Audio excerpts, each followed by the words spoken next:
Bonjour, je vous souhaite la bienvenue sur votre chaîne Brigitte Crespo Voyance pour votre année 20, votre numéroscope de votre année 20, une année 4 qui vous invite à la concrétisation de vos projets et à une certaine discipline. Nous verrons ce numéroscope à travers les chiffres et le tarot de Botticelli, à travers également 9 maisons qui va de votre capacité d'action à votre essentiel, votre recherche d'essentiel en cette année 2020. Étant bien entendu que vous avez votre libre arbitre et que ce numéroscope va vous servir de repère, de balise à travers tout votre chemin pour cette année 2020. Je vous souhaite une excellente année 2020, de passer de très belles fêtes et le meilleur pour vous. A tout de suite pour votre numéroscope.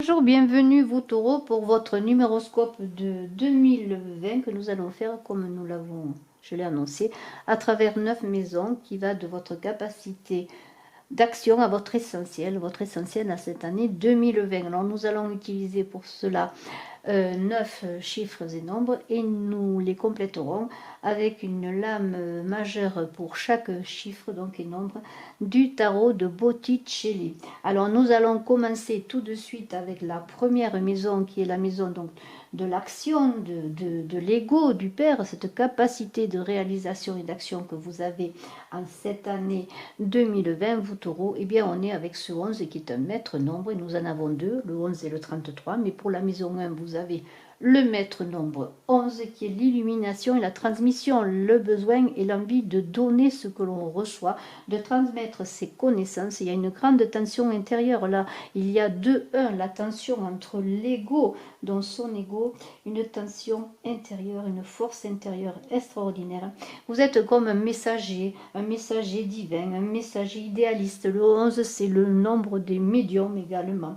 Vous êtes en train là pour agir dans cette année 2020, vous taureaux, à vous brancher sur les niveaux subtils, vous vous réveillez, c'est un éveil de conscience, vous êtes dans une maîtrise, un magnétisme, vous êtes magnétique et dans toutes vos actions, vous allez mettre cette lumière intérieure en avant qui va se révéler dans tout ce que vous allez réaliser. C'est vraiment magnifique. Alors cette maison 1, c'est le commandement aussi, la capacité de commander, la force de la pensée, on est dans l'intellect, on est dans les projets et les initiatives qui sont dans des domaines spéciaux, privilégiés, peut-être des projets dans des connaissances culturelle, spirituelle, philosophique. Il y a une idée d'inventivité, de création magnifique. On est vraiment dans le principe masculin. C'est la relation au père. Au masculin, c'est la relation à l'ego. C'est vraiment très très beau. Et nous allons couvrir cette carte avec un tarot de Botticelli, une lame majeure, dont des 22 lames majeures de Botticelli.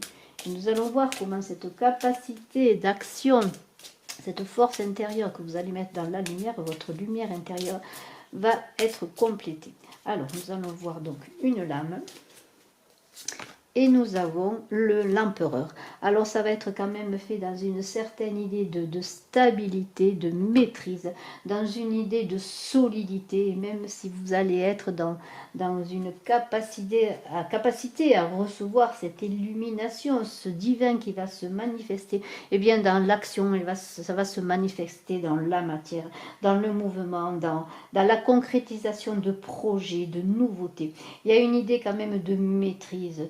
Là, si c'est bien cette capacité d'action sur le plan du travail, vous allez avoir de l'organisation, du courage. Vous allez faire que tout cela va être cadré. Si c'est sur le plan relationnel, affectif, sur le plan du foyer, si vous cherchez le cadre, vous voulez mettre votre votre clairvoyance, votre don de voir, mais vraiment dans le cadre, le foyer dans le cadre, la structure. On est vraiment dans le 4. Le 4, c'est la structure, ce sont les fondations. Donc toutes ces réalisations, cette transmission, cette force intérieure va vraiment être cadrée, encadrée, elle va vous sécuriser, et va être sécuritaire aussi peut-être pour ceux qui vont vous entourer, ceux qui vont voir se révéler chez vous une illumination, une capacité à créer, mais avec des bases solides. Ça va être vraiment structuré. Dans la deuxième maison, qui est la gestion des émotions, qui est celle du sensible, la maison de la capacité, puisque c'est la maison 2, de travailler avec les autres, d'être en équipe, le contact aussi, le goût d'aller vers les autres, le désir aussi à s'unir, la capacité à vivre à deux aussi. Pourquoi? Eh bien, c'est encore un 4 qui est là. Vous avez envie, que ce soit dans vos relations personnelles, vos relations relationnelles, vos relations professionnelles, d'être, c'est la relation à la mer également, ce 4. C'est toujours cette stabilité qui vous tient. Alors, c'est la construction, vous voulez construire à deux, dans la stabilité, en équipe.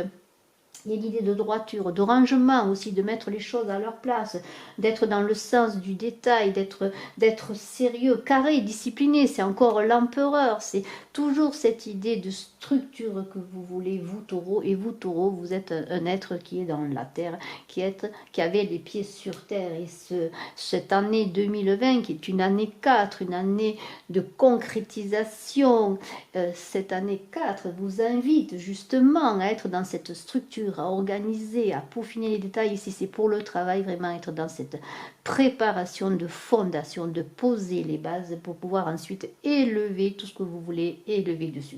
On est vraiment dans un sérieux. Je concrétise, j'ai le sens du devoir, je suis traditionnelle, je suis disciplinée, j'ai de la méthode. Vraiment, c'est une carte magnifique. Tout est méthodique, même dans la capacité à vous unir à l'autre, dans la capacité à partager, à avoir des partenariats. Tout cela est dans une idée de collaboration sur des bases solides. Et nous allons voir donc avec le tarot de Botticelli, quelle est la carte qui va parler.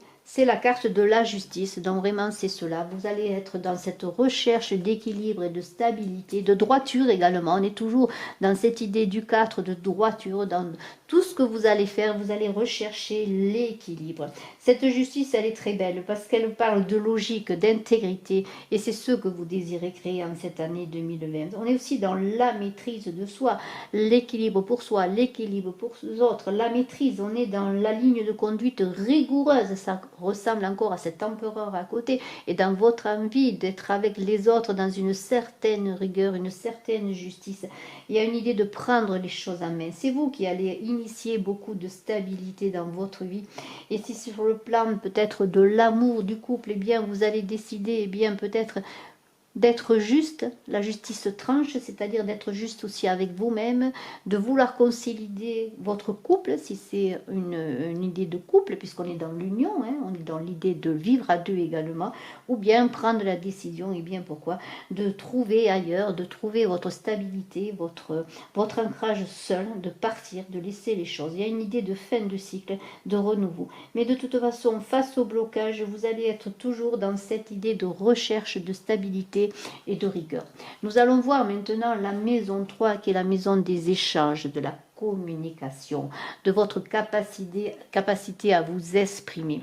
On est dans la créativité également avec cette maison 3, c'est vraiment l'idée avec ce 5 de changement, de mouvement. Vous êtes dans la manière de parler avec les autres, de vous sociabiliser, dans vos capacités à vous exprimer sur le plan verbal, mais aussi dans votre goût de la vie, dans votre facilité à créer des lignes de communication, dans vos capacités artistiques également, dans tout ce qui est créatif. Le 3, c'est la créativité, c'est la communication, c'est Mercure, on le sait. Eh bien, vous êtes dans une idée de changement. Vous voulez vous ouvrir à d'autres expériences. Vous avez comme un vent de liberté qui vous pousse avec ce 5. Il y a une idée de tension, parce que le 5, il y a quand même une idée de conflit, de tension. Vous avez besoin d'air, peut-être besoin d'aller voir ailleurs, de vous aventurer sur des terrains inconnus. Vous êtes quand même dans l'analyse et le questionnement là. Vous prenez des risques, il y a une idée de prendre des risques. Vous avez envie de peut-être de rencontrer d'autres personnes, d'avoir des échanges plus fructueux, des échanges différents et nouveaux, des échanges qui vont vous permettre aussi de révéler votre manière de créateur, de communicateur, de communicant. Vous qui êtes quand même dans une certaine stabilité, vous avez envie de trouver un équilibre différent avec des nouvelles rencontres, un moyen différent de communiquer sur vous-même, sur vos projets également. Et nous allons voir maintenant,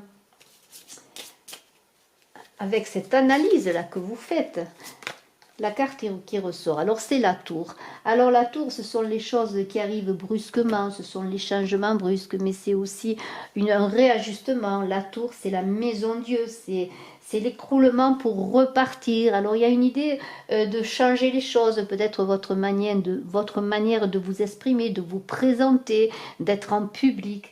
Il y a une idée de bouleversement, il y a une idée de passer à une autre étape, peut-être, et bien simplement, avez-vous envie de vous faire voir sur un jour nouveau. Dans le travail, si c'est par rapport au travail, vous allez communiquer différemment sur votre manière de voir les choses, si vous êtes en partenariat. Si vous cherchez un travail, vous allez vous présenter différemment. Il y a une idée de trouver un moyen de passer...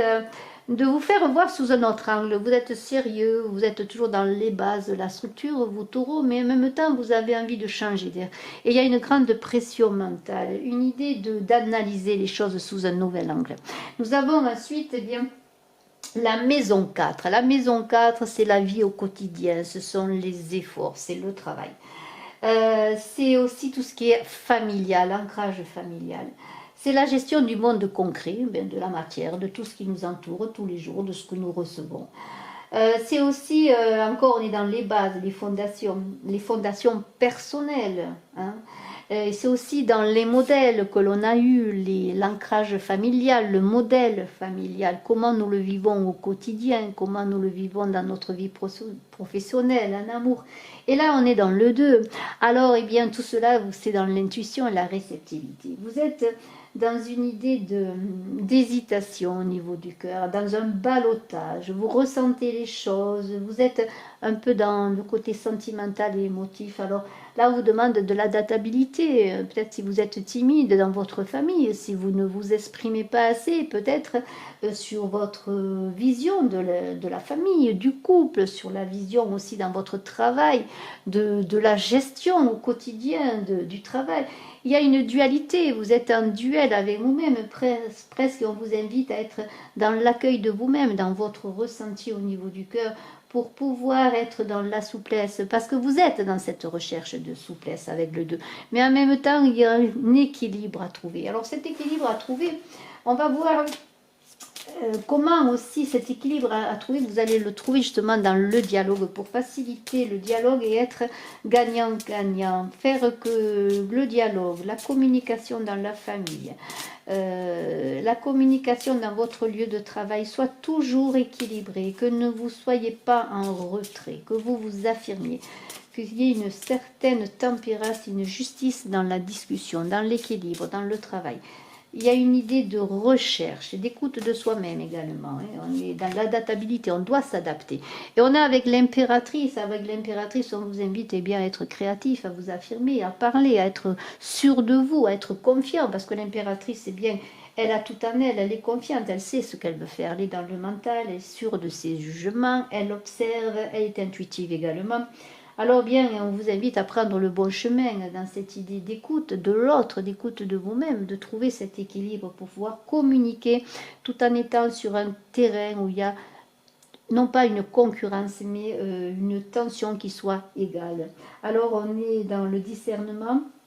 S'il y a des communications à avoir dans la famille, on vous invite à être rigoureux, à être équilibré, à être créatif et à être celui qui sache écouter également, qui sait écouter, celui qui donne des avis équilibrés, des avis sûrs, hein, qui est intelligent et qui sait ce qu'il veut faire. Donc on a une idée de médiateur également. Si vous avez des problèmes dans la famille de communication, soyez plutôt le médiateur. Cherchez à garder toujours un bon équilibre dans la communication. Nous avons ensuite la maison 5. Alors la maison 5, c'est la maison de l'adaptabilité, c'est-à-dire c'est la maison qui touche au mouvement. Il va falloir que vous vous adaptiez. Comment vous allez vous adapter avec ce 7? Parce qu'il y a une idée là dans cette maison 5 de registre mental qui est fluctuant, d'une intelligence qui est fluctuante, qui bouge, des risques qui sont pris. Mais aussi on est dans le voyage du corps et de l'esprit. On est dans la recherche de l'humain en soi, dans cette maison 5. On est aussi dans la gestion des passions, parce qu'il y a beaucoup de passions. On est dans l'énergie corporelle, la libido. Donc comment vous allez vivre tout cela? Eh bien c'est dans la réflexion que vous allez vivre tout cela. Parce qu'il y a une idée d'austérité, d'étude, d'observation. Alors peut-être cette idée de mouvement, de corps, de mouvement de l'esprit, du corps, bien vous allez le vivre en solitaire. Vous allez intérioriser tout ça. Vous allez être à la recherche d'enseignements nouveaux, de réponses. Il y a une idée d'analyse. Alors même dans l'analyse peut-être de votre manière d'aborder la libido, votre sexualité, il va y avoir une observation, un recul, une prise de recul pour voir cela. C'est une maison qui bouge, on l'a vu, c'est le mouvement. Et bien dans ce mouvement, vous, en 2020, vous taureau, vous allez vivre un mouvement réfléchi. Plus observateur, je dirais, que acteur. Malgré le fait que vous vouliez avoir des fondations solides et qu'il y a des bouleversements qui vont se passer, vous allez analyser cela. Il y a peut-être aussi pour certains une analyse au plan philosophique, au plan psychologique. Vous êtes vraiment dans l'intériorisation. Vous allez apparaître peut-être austère, peut-être peu démonstratif. C'est un voyage intérieur. Vous allez peut-être très peu démontrer ce que vous voulez réaliser. En tout cas, c'est ce que nous dit ce chiffre 7. Alors nous allons voir maintenant avec le tarot de Botticelli. Et nous avons le soleil. Alors vous voyez, vous êtes invités quand même malgré tout à montrer ce que vous êtes, à vous exprimer. Alors ce soleil peut être bien sûr à la découverte intérieurement. C'est-à-dire que ce soleil dans cette réflexion, cette analyse va vous amener à trouver votre soleil, à trouver votre humanité, à savoir ce que vous êtes, comment vous voulez vous réaliser. Et si c'est sur le plan bien, de la libido, il y a quand même un bonheur à deux, il y a une réalisation à deux qui se passe, il y a quand même des possibilités d'accomplissement. Si vous êtes en retrait, n'oubliez pas que vous êtes ce soleil aussi qui amène les autres à se révéler. Alors soyez peut-être un révélateur, comme on pourrait dire, parce que ce soleil, dans cette recherche intérieure, dans cette analyse, vous allez trouver ce soleil, cet éclaircissement aux réponses que vous vous posez. Petit à petit, les choses vont se mettre en place. Et on vous invite à vous laisser guider, à ne pas être qu'observateur, mais être aussi dans l'action, parce qu'il y a une énergie magnifique avec ce soleil qui vous invite, bien sûr, pendant ce moment de réflexion, à trouver cette énergie pour ensuite passer à l'action. Nous avons ensuite la maison 6 avec un maître nombre qui est un chiffre maître nombre qui est le 33. Alors ça c'est le guide, le 33 c'est le guide, c'est le rassembleur à grande échelle. Et dans cette maison 6, alors c'est la maison du bien-être, la maison 6. C'est la maison du couple, des relations affectives. On est au sein de la famille. On est dans sa maison, dans son cocon, dans son foyer. C'est l'amour. Et l'amour, eh bien, vous allez le vivre d'une manière à rassembler. Alors peut-être dans votre couple, elle va être vous celui qui allez rassembler le couple. Si le couple est distendu, vous allez être le guide de votre couple. Il y a une façon aussi dans cette maison d'avoir un sens de la moralité. C'est-à-dire cette moralité, ce sens de celui qui guide, qui donne la ligne de conduite dans la maison, dans le couple, qui est quelqu'un qui a le sens du devoir. Vous allez le vivre de manière à grande échelle. Vous allez initier des choses nouvelles. C'est aussi un sens de l'esthétique. Vous êtes amené peut-être avec ce maître nombre qui est magnifique, qui est celui du rassembleur. eh bien, de vouloir créer peut-être un couple ou de guider vers votre couple vers des idéaux élevés. Mais aussi ce 33 pour certains, l'image de la femme en soi, du féminin en soi. Aussi pour certains, de la femme que l'on recherche. Vous voyez, il y a cette idée de perfection, d'élever, d'icône, de placer l'autre, le féminin, sur un piédestal, mais parce qu'on a envie d'élever cette relation, d'élever notre amour et l'amour que l'on vit peut-être à un niveau supérieur. Et nous allons voir maintenant avec le tarot de Botticelli, la carte qui pourrait nous indiquer d'autres choses. On est dans le beau, là, on est dans l'élévation du beau. Quand on est dans la maison, si on recherche le bien-être, on recherche le beau. On recherche l'idée de rondeur, d'harmonie, vous voyez. On est dans cette idée de faire des choix également. Et ce choix, c'est celui d'élever le bonheur, le foyer, la relation amoureuse à un niveau plus élevé. Et d'être celui qui l'élève, qui guide. Et nous avons les amants. Alors on est encore dans le choix avec les amants, mais on est dans le choix aussi de l'amour, puisqu'on est dans le foyer, l'amour, dans l'idée des choix, d'équilibre. Alors, eh bien, ces amants, ils avancent ensemble. Il semblerait qu'ils avancent et qu'ils s'élèvent justement vers une vision vraiment élevée de l'amour, justement, une vision spirituelle également, je dirais. On est dans la confiance, on est dans une idée d'amour universel, un amour de la personne que l'on a trouvé en soi, ce complément aussi, cet équilibre entre le masculin et le féminin que l'on a en soi, pour pouvoir après le porter dans le couple, pouvoir le porter dans la maison. Parce qu'on est vraiment dans une idée d'équilibre, d'amour équilibré. Alors bien sûr, il y a des hésitations, des chemins différents, des tentations peut-être qui nous ont été données, mais on a gardé notre libre arbitre et l'on avance vers ce chemin magnifique, ce chemin du choix de nous-mêmes, du choix de notre amour de nous-mêmes pour après le donner à l'autre, pour le guider, pour guider l'autre également vers cet amour de lui et ensuite cet amour du couple. C'est très très beau. Nous avons la maison 7. Alors la maison 7 avec ce 1, c'est la maison pour les connaissances, les études, l'intérêt pour les choses élevées. On est dans l'observation dans la maison 7, on est dans l'intuition. On est dans la recherche d'une certaine foi, en tout cas d'une certaine élévation spirituelle. On est aussi à vouloir vivre des expériences. Et nous avons le 1. Alors vous allez vivre tout cela comme un pionnier, comme un leader. Vous avez envie de vous affirmer, vous êtes sûr de vous. Peut-être allez-vous engager de nouvelles études, de nouveaux apprentissages. Mais tout ça va être dans l'intellect, parce que le 1, c'est un chiffre masculin, mais c'est aussi l'intellect. Vous allez foncer, mais dans votre tête. Vous allez prendre des initiatives, engager des actions. Alors, ça peut être bien sûr ce 7, une élévation importante par rapport à une créativité quelle qu'elle soit.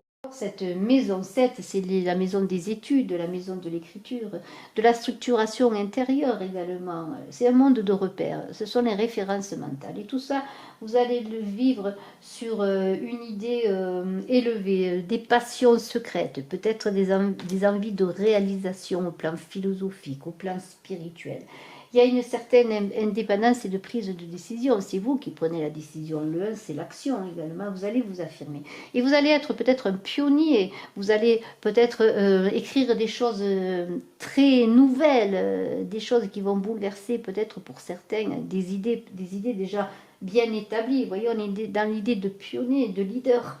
Et c'est sur le plan conceptuel, sur le plan d'une idée novatrice, eh bien, vous allez être celui qui va engager cette idée novatrice. Et nous allons voir maintenant, encore une fois, avec une carte majeure du tarot de Botticelli, comment vous allez vivre cet intérêt justement pour la connaissance, le savoir, pour les idées élevées, pour les nouveautés, je dirais le génie de créativité aussi, d'une idée nouvelle. On est vraiment dans le monde des idées. Alors, nous avons le 5. Alors, eh bien, c'est le pape, hein, le 5, on sait ce qu'il est, le pape. Le pape, c'est celui qui est le guide sur terre, hein, le guide, celui qui conduit. Alors, eh bien, si vous êtes ce pape dans cette idée, eh bien, d'idées nouvelles, on avait vu que c'était aussi le plan des connaissances supérieures, la maison 7. la foi aussi, la culture, eh bien vous allez être celui qui protège. Vous allez avoir une envie d'être médiateur, un guide encore une fois. On voit qu'en cette année 2020, vous avez envie de guider les autres. Et là, c'est aussi celui qui guide. Mais vous allez faire aussi dans vos études, dans votre élévation spirituelle, dans votre révélation peut-être au plan philosophique, psychique, tout ça. Vous allez être quand même dans les sentiers battus, mais vous avez envie quand même, malgré tout, d'être celui qui va trouver cette idée de génie, parce que vous avez, comment dire, un équilibre recherché entre le conscient et l'inconscient, mais vous voulez être celui qui montre le chemin, celui qui protège, celui qui guide les hommes. Il y a une idée d'être doux aussi, de faire tout cela malgré cette idée d'avancer, d'être un leader, mais de faire tout cela dans la douceur, dans la compréhension de soi, dans la compréhension de l'autre. Il n'y a pas de conflit là à avoir, il y a une avancée logique tout en apaisement. Et nous allons voir maintenant sur la maison 8. Alors la maison 8, avec ce chiffre 3, la maison 8, ça c'est votre puissance de réalisation, votre stratégie personnelle. Et alors cette maison 8 avec ce chiffre 3, c'est la communication, c'est l'expression, c'est la parole. Alors vous allez essayer et tenter et faire, je dirais même, dans cette recherche de justice qui est la maison 8, d'équilibre également, dans la capacité, la recherche de vouloir équilibrer votre positionnement matériel, vos acquis matériels, vous allez vivre cela comme un héros. C'est-à-dire le 8, la maison 8, c'est le terrain du mythe, du héros. Alors, c'est aussi une carte qui parle de karma. Alors, on est dans l'appréciation de tout ce qui est matériel, des affaires, de l'argent. Alors là, je vois un 3. Alors il y a une certaine spontanéité là avec ce 3. Vous êtes dans la bonne humeur, tout cela se passe bien. Au plan matériel, il semblerait que vous soyez bien posé. Il y a une idée aussi d'être un peu ce côté artiste, de briller, de montrer aussi ce que l'on a fait, ce que l'on a réalisé, tout en protégeant ses acquis, de s'asseoir dessus. On fait sa pub, on se montre, on dit oui, voilà, j'ai réussi ça.